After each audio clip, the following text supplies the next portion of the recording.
Hey guys, Dean Gearhart here, coming at you with another video. One of my 2020 collecting goals has been completed this week. As of yesterday, I got in the last card I needed for my 1953 Topps set. Just to go back and review a little bit, starting off with card number 1, VG PSA 3, Jackie Robinson. Picked this up, it'll be 2, maybe 3 years ago now. I picked this card up off of eBay.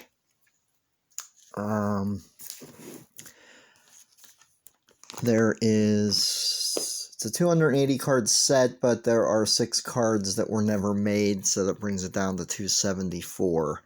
The big 4 cards in the set would be the Jackie Robinson, Satchel Paige, Willie Mays, and the Mickey Mantle.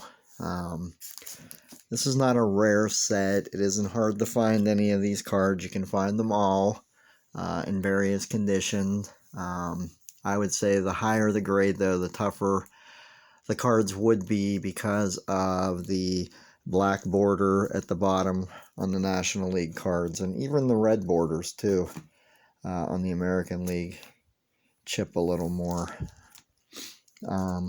There's about 5 or 6 cards that I do want to replace in my set. Otherwise, overall, I would give this a good to VG grade, and I'm happy with that. This set I've been working on since I got back into the hobby. It was some of the first cards that I had bought. Here's a card I'd want to replace. This one's pretty creased up.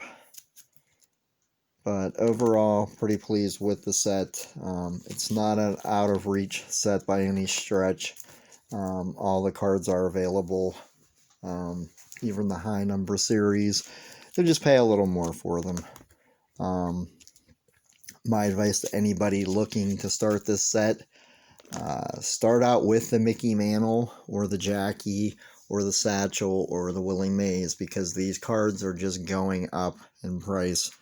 I know the Willie Mays I bought last year at the Nationals, or the 2019 Nationals, and it's already went up by $300-400. So, and the Mickey Mantle, it's the most money I've ever spent on a card. It's the most money I've ever spent on a group of cards, a collection of cards, Star Wars toys. It's the most money I've ever paid for a card, period, or collectible. So don't wait. As the saying goes, today's prices are tomorrow's discounts. And that is really true, because the one thing I could tell you, if I could do it all over again, I would have bought this guy a heck of a lot sooner. I just would have sucked it up and bought it, but can't change the past, so all we can do is look ahead to the future. So with that being said, I will continue to go through here.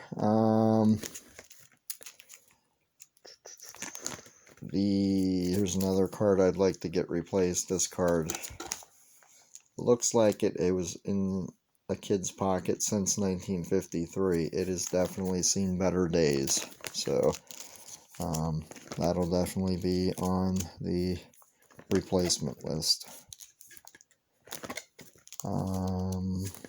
As far as the high numbers go, I believe they start around here, 174. I might be off a little bit.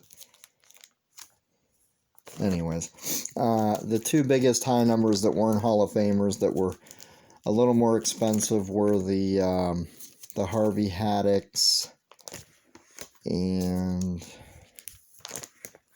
he's a Dodger. There's the Satchel Paige. I can't think of the other guy.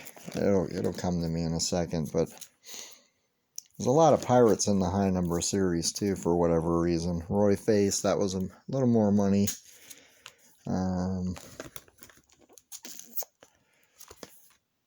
253 never made. 261 Johnny Padres, that was the other one that cost me a little bit more money. 261 never made. 267, 68, 71 never made. And I think 275, yeah, never made. And there's the Harvey Haddocks there. So for this being a 1950s set, I would say this and the 54 top set are about the lowest price ones from the 50s that are gettable, I would say. I mean, 52, the Mantle and all the other high numbers, you know, I've been working on that set for a while.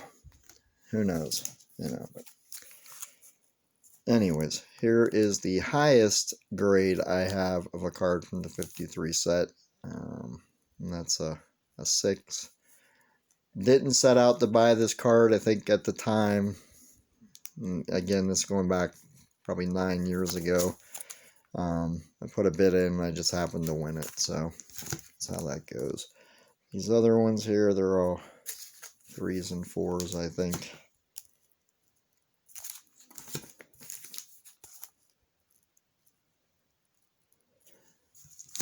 This is one of my favorite 50s set, next to the 56 tops. I'd have to say this would probably be my number 2 or number 3 favorite set from the 50s.